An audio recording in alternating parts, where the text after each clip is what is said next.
with his pole. He's fishing out there. When he went home, he had some fish. They were not only cowboys, but they were fishermen also. Very expert. Each island and ranch had its share of famous cowboys.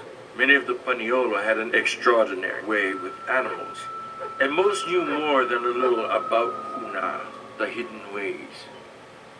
Legendary in his own time was Iwani Ha, the Robin Hood of Mauna Kea. Iwani was unwilling to accept the new hardships from the displacement of native Hawaiians.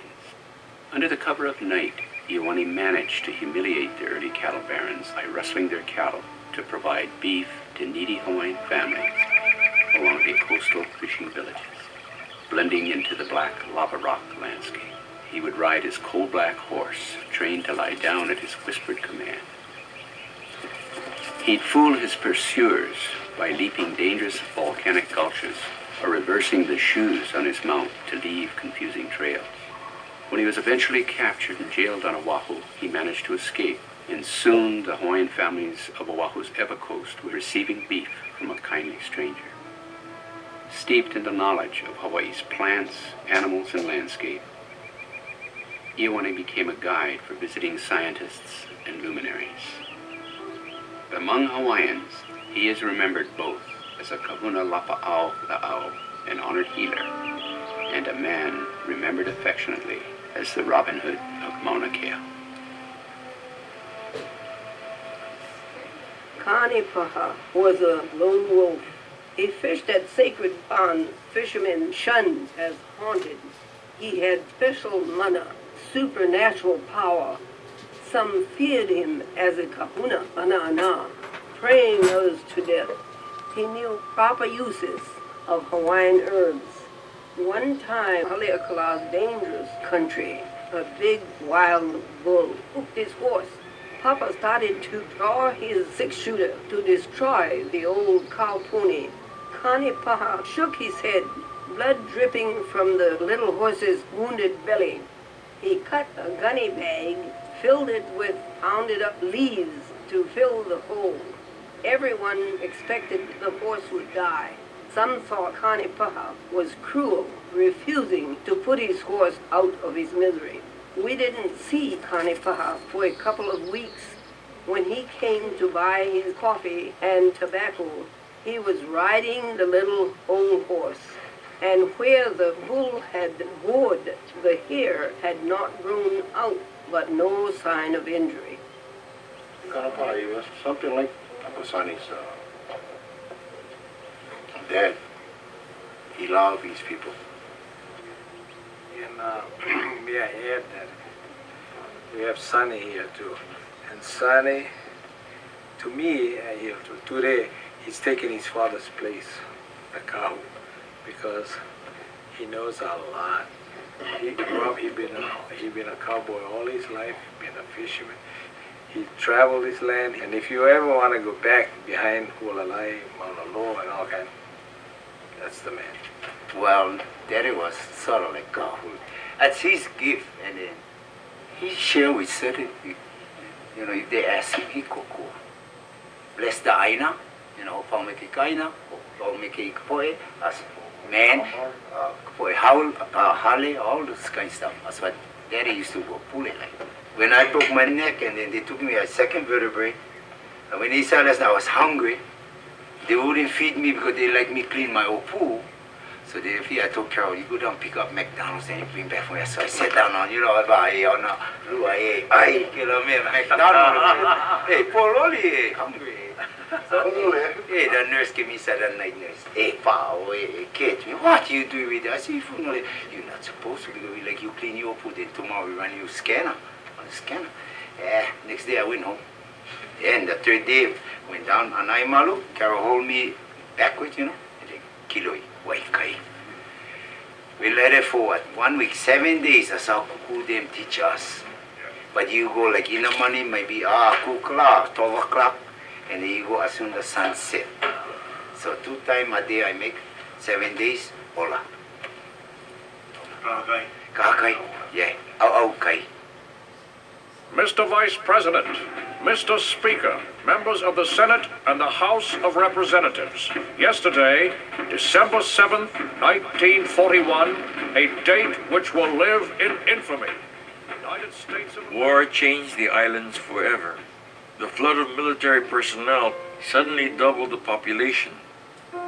The era of an easygoing, innocent rural Hawaii began to disappear with the advent of martial law. Civilians mobilized for the war effort. Maui now housed 25,000 troops. Concrete bunkers were nestled in eucalyptus groves, and Potter Parker Ranch on the island of Hawaii became a sprawling military camp. Over 50,000 acres of ranch lands were commandeered for war games, creating huge demand for beef. During World War II, there was a mounted patrol here, and the mounted patrol was a backup force. It was a backup force of soldiers in case we were invaded. We didn't know that we were not going to be invaded. But I remember as a kid watching all of the Cowboys in formation, galloping here and galloping there, and playing soldier games. You know, the foreman of the dairy, you in charge of all the milk and butter and cheese and everything. So they want to have somebody else to run the dairy. Food. During the war, no food produces Japanese, because Japanese was the enemy. So I understand that, but they didn't treat me mean or what they told me about. But that's when they put me in a cowboy gang, the real cowboy. There's always been ranching on all these islands. Kauai's had big ranches, Lanai's got big ranches, Molokai's got ranches. Oahu, Honolulu had ranches. Honolulu had a lot of ranching. I remember as a kid, there was all the Windward Oahu side was ranching. And we had a lot of cattle. We had also horse races. We were able to ride horseback all the way on the water, all the way over to Kaneohe. Manager gave me a pair of spurs and said the Hawaiian man had made and given to him. He said they were old, probably the early 1900s, designed after the Mexican spurs. Some old timer made them. I think he did a very, very fine job. The ranches were gradually phasing out on the windward side of Oahu. A lot of it was developed at air base, armed forces developments, and housing was coming in. Ranching was just phasing out. The end of the war signaled an economic boom in the islands. Instead of 6 days by ship, air travel meant the continental U.S. was only 11 hours away. Hundreds of thousands of American servicemen returned home with stories of the islands. And Webley Edwards' radio show, Hawaii Calls, carried the lyrics and sounds of island music and Waikiki to mainland America. Island business, industry, and agriculture grew rapidly. The American cowboy became the archetype of freedom and independence. From the rodeo circuit to country western music, cowboys were now an essential part of Americans' identity. During the war, I was in the wax overseas, and I saw real cowboys and real cattle over in Hawaii. But my husband, a typical Texan, just laughs at me and says, "Oh yes, I suppose the cowboys wear grass skirts, huh?" And that is why I'm asking you to show him some real Hawaiian cowboys. And in distant Hawaii, statehood, jetliners, and containerized shipping set off a boom that doubled the population in a generation. But on ranches off the beaten path, Hawaii's Paniolo kept to the old ways, though cattle sales fell to a fraction of their wartime high. Here, the early Paniolo music and traditions remained the same.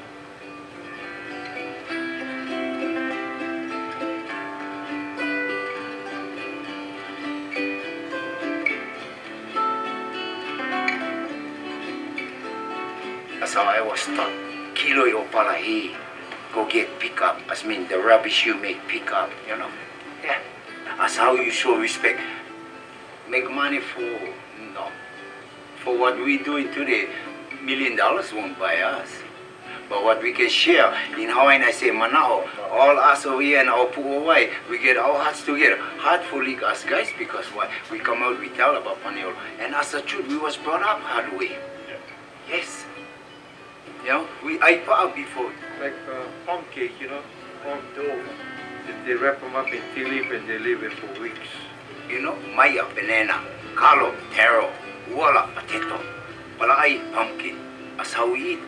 Maybe with smoked pork, smoked meat, or like that. You get crack or whatever you can put in your pocket, that's what you eat. If we will survive with our kids and our mopuna, kaboy pe he go, but we good survivors us.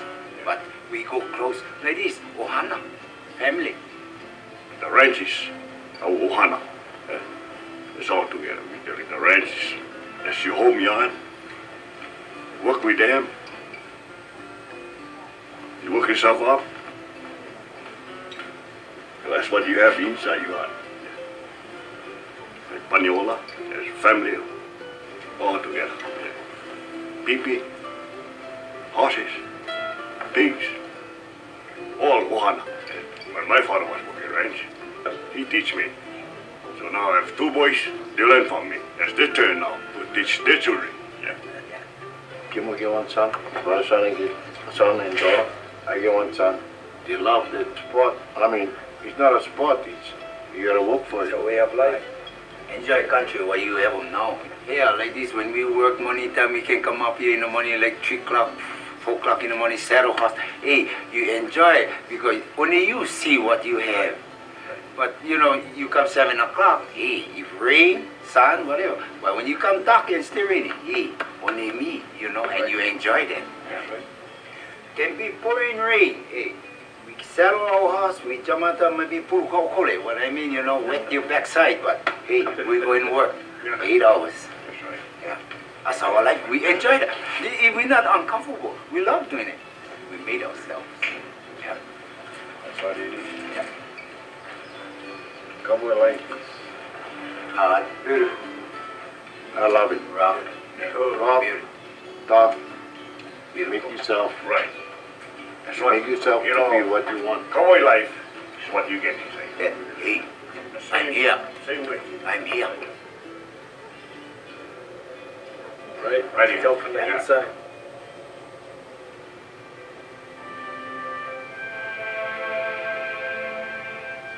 Makes me feel kind of sad in a way, because I love those old days, you know, like I said, no money in it, but I love those old days where everybody was, did everything by horseback. Hawaii Cowboys, they're good musicians, good fishermen, good hunters. And maybe like on a Friday, on a Saturday, they pick up all the flowers. They know all the flowers in the mountain, all of white, and they make lace, the cowboys. And they put them on their head. That's how they get to with your friends and your wives. To this day, Uncle Ian, he still does that. He still go up in a mountain to get flowers to make lace.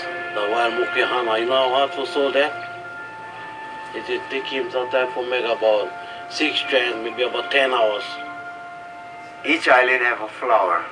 Here on Jill's hat, we have the lehua, which represents the big island. That's the island of Hawaii. And there on Brother Andrew's hat, we have the Lokilani, which represents Maui. And on Brother Kim over there, we have Kaho'olawe, the Hina Hina. And then Lanai, the Kahonoa, Kauai, the Mokihana. Here we have the Kukui blossom that represents the island of Molokai. And then we have the Momi shells that represent the island of Niihau. And the Ilima, our last, the island of Oahu.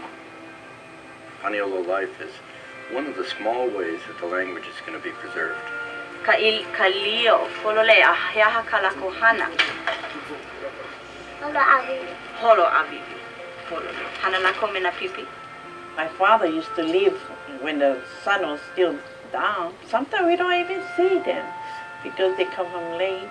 And then at times to relax, they play music. They're musicians. Not only work. They find time to play. It was a fun life, I tell you, when we were kids. That's why people say there's nothing for the kids to do. I say there's a lot of fun. There's plenty to do if you take the time to let them enjoy nature and get out there and enjoy our country. If you really reach out, you can really get a lot in your life from the older people, the older Paniolas, the Kapunas in the community. They hold the key to the future. My dad taught my sisters and I about horsemanship, and it was really important to me because I knew that one day when I had a family, I would want my family to be brought up this way. My dad has worked really hard for what he has today. He came a long way from working in the fields, and he did it all for us kids. Grandkids are the ones that take care of all the animals and gives them a sense of responsibility. They take care of the animals like how I expect them to take care of people. I think that cowboying is a good example. I mean, the Willie Canillos, the Joe Pachecos, the Harry Kawais, they were all good examples for all of us. They set high standards. Their work ethics were impeccable. They were the cowboys. Cowboys were men's men.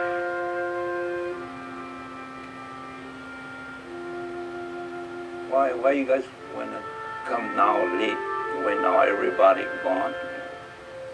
My question, why you want to come now when everybody gone? The last child in that generation was Tututala. When she died and we were going to take her to be buried here, the procession from Lanai City came up here along this row of pine trees, and as we passed in front of Koele, which was a symbol of the old ranch, now was a new hotel building, and what I saw passing before my eyes was the end of a generation of people. And right there was the symbol of new things to come. It meant that we were going to end one whole way of life. And we were going to begin a new way.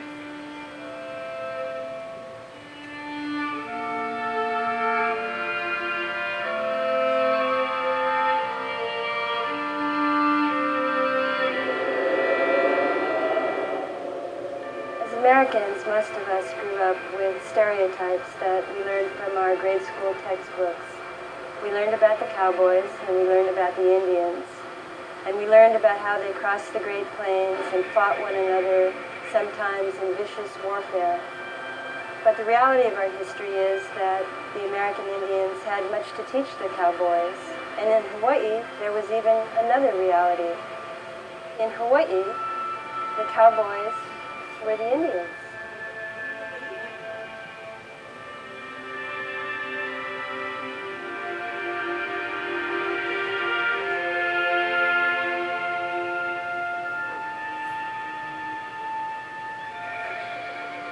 Cowboy life has never been much about gunslinging or barroom brawls. It's about dangerous work, long days and months on the range, loneliness, hard times, friendships, and families to raise.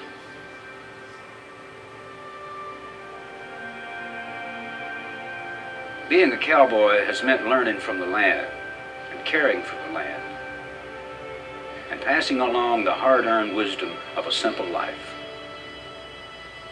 In Hawaii,